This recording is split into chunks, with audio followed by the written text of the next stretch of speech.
All right, good evening, and this is the flipped classroom on mean, median, and mode.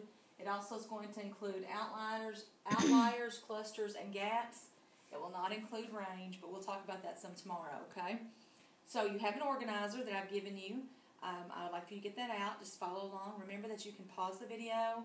I want you to do some of the examples on the side of your organizer so that you can get used to it, and we're going to do practice in class tomorrow, okay? This is total review. I know 6th grade you all learned mean, median, and mode, spent quite a bit of time on it. Total review, so this should be something you catch on to pretty quickly. Okay, so the first thing I want us to look at is actually the definition for mean. And I give you like 1 or 2 words that you can remember. I notice on the organizer it says mean means. In this case, mean means average. Okay? It means average. If I'm averaging your grades, I'm using a mean. Okay?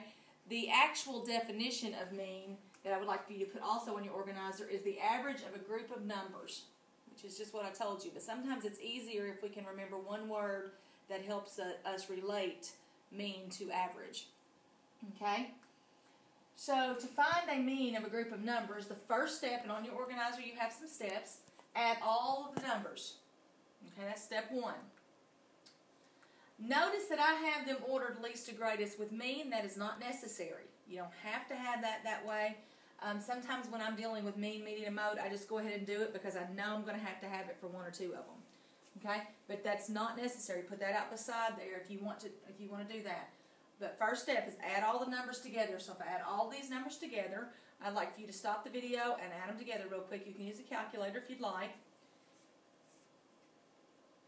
You should have gotten 96. Okay? Once we add them all together, we get 96. Step 2. Divide the sum by the number of add-ins. This goes back to our math vocabulary. We have to know what add-ins are. Add-ins are the numbers you add together or put together to get a sum. Okay? So our add-ins are all these things that we're adding together. If you look back on this other screen, 8, 10, 12, 18, 22, and 26 are all add-ins. And I need to see how many are there. There are 6 of them. Okay, so you're saying 96 divided by 6. I'm dividing by the number of numbers. Okay, so there are 6 add-ins, so you're just doing some division. You have a calculator at home, so you can do that. And you should end up with 16 as your mean. Okay, there's only 2 steps for mean. Add them up and divide by the number of add-ins. Okay, now what I want you to do excuse me. I'm using a PowerPoint, so I'm going to skip some slides because some of it's just practice, and we're going to do some of that tomorrow. All right, I have these numbers, 1.4, 2.6, 7, 11.9, and 19.3. I want you to take just a minute and find the mean of those numbers. You can use a calculator. You can do it on the side of your paper real quick. I would like for you to find the mean of those numbers.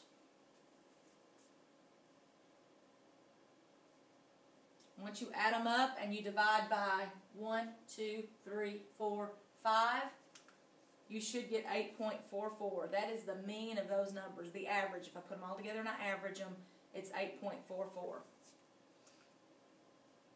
Okay, the next one is median. And median means in the middle. In the middle. If you think about driving down the road, there's medians. Medians are usually in the middle of the road. Somebody said median has a D and so does middle. Median and middle. However you want to remember it, that's fine with me. But median is the middle number. Okay? The actual definition is the middle number in a set of ordered numbers. This being a key word here. Ordered. You're going to find out why.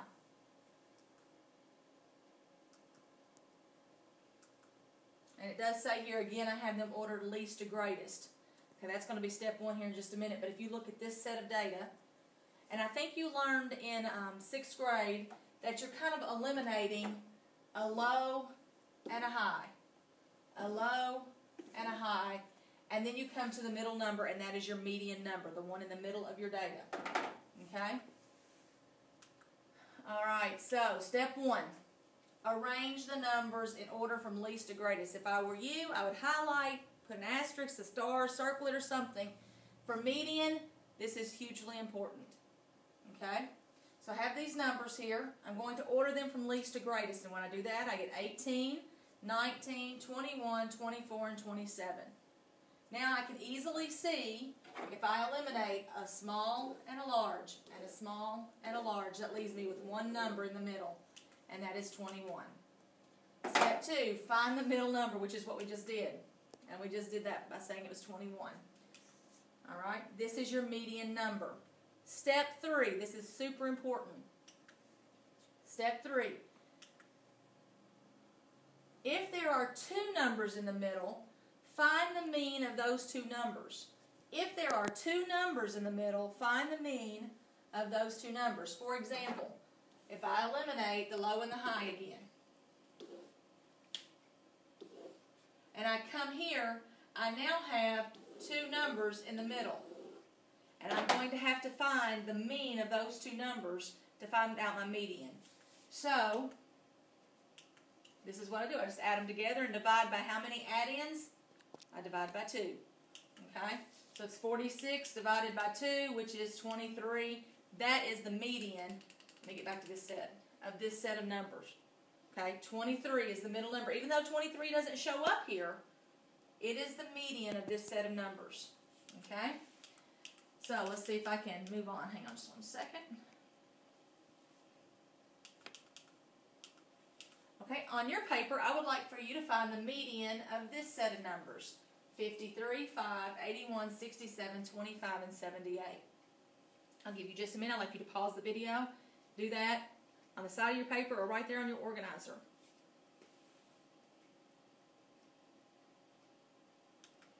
Okay, if I put them, step 1, put them in order from least to greatest. I've done that. Step 2 is to find the middle number. So if I eliminate low, high, low, high, that leaves me with two middle numbers. That means I have to do step 3. Step 3, if I have two middle numbers, I add them together and divide by 2 or find the mean of them. Okay? So 53 plus 67 is 120. 120 divided by 2 is 60. So if I have this set of data, my median number, the number that's smack dab in the middle, is 60. Okay? Then the next one is mode. And I like this one because if you can, it almost sounds like the word that it is. Mode means the most popular. I kind of think about mode, most. They sound very, very similar. Somebody said the other day they both have an O in them, so that's another way to remember them. That's fine. Mode is the most popular. The true definition for mode is the number that appears most frequently in a set of numbers. So I need you to write that down on your organizer. I've given you an example here, and you can very easily see in this set that the number that occurs the most is 1. That would be my mode. Okay, so step 1 to find the mode, arrange numbers in order from least to greatest. This is not necessary, but it sure is a whole lot easier to see if you have them in least to greatest already. That way you don't skip something, because there can be more than one mode.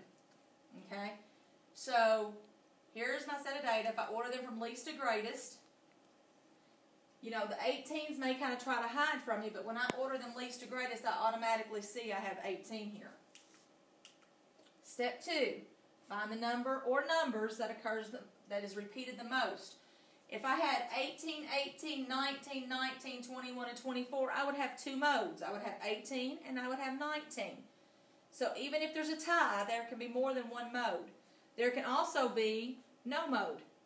Let's just pretend here that this was not part of our data.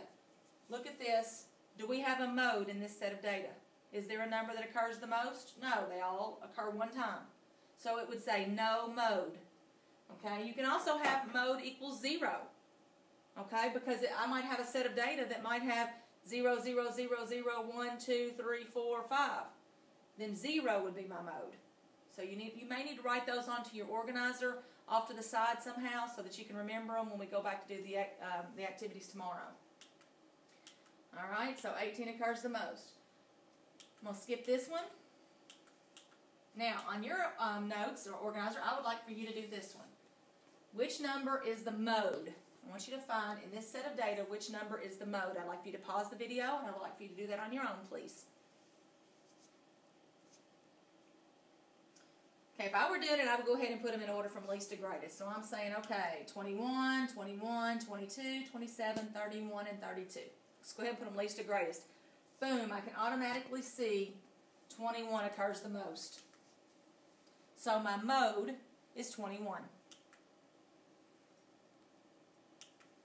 Okay? Now, these are going to be a couple of definitions. We're going to work on these in class tomorrow. I think you've talked about them in 6th grade and worked with them a little bit, but we're going to kind of expand on them in 7th.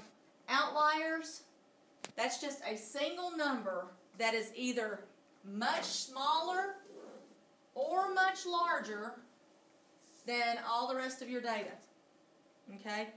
I don't know how you remember outlier, but sometimes I remember it as outlaws. Outlaws are very different and they're very different than the rest of the people. You know, and you watch those old Western movies, and you have outlaws, you have the regular people, but then you have these people who are kind of out by themselves. Outcasts, outliers, outlaws, however you want to say that. It's numbers that are either too small or too large. And on your organizer, you have a list, and it's this right here. Do you see any outliers in this set of data? Take some time and circle anything you think might be an outlier.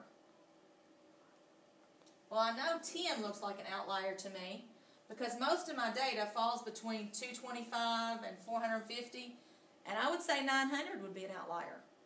Okay, because there's not very many numbers in here that looks like 900 or even close to it. So those would be my 2 outliers. Clusters, a collection of numbers contained in a very short range. Okay, I kind of think about grapes. Grapes, when you buy that big thing of grapes, that's called a cluster of grapes. That's like a whole lot of numbers bunched up in one. Okay, and we'll talk more about that tomorrow as what clusters are. But if you're looking at a set of data, I mean, it's like all your data might be right down here clustered into one little section. Then you might have some sprinklings down here. Okay. The next one is gaps. I think about a gap in my teeth. When you were young and you started losing your teeth, you had probably sang that song, All I Want for Christmas Is My 2 Front Teeth. It's because you had a gap in between your teeth. That's where some data is missing. There are missing areas in a set of data. You had missing areas in your teeth. Okay, that's what a gap is. All right? So what we're going to do is, let me move on to this one. The last one, and this is important. I think in 5th and 6th grade you learned about a line plot and a dot plot. They're exactly the same thing, except a line plot uses X to put your data points. Use an X. You draw a number line, you put an X for every time that number shows up. Guess what you put when you have a dot plot? Lines. A dot plot. Dot plot. What do you think? A dot, right? Okay, so you have a number line that uses dots to display the data. Okay, it's just the same thing as a line plot, except you use dots instead of X's. All right, this is really good for showing your data kind of in a picture. And you can automatically see, oh, this one is my mode because it occurs the most. Here's some gaps. Here's some outliers. And we're going to look at some of these tomorrow. Okay? I think that's all I have for tonight. Like I said, put these in your notes. Come prepared tomorrow to go over some activities. I have several different things. These are really fun activities to use because you really can make it real life. Okay? Have a great night. See you tomorrow. And cut!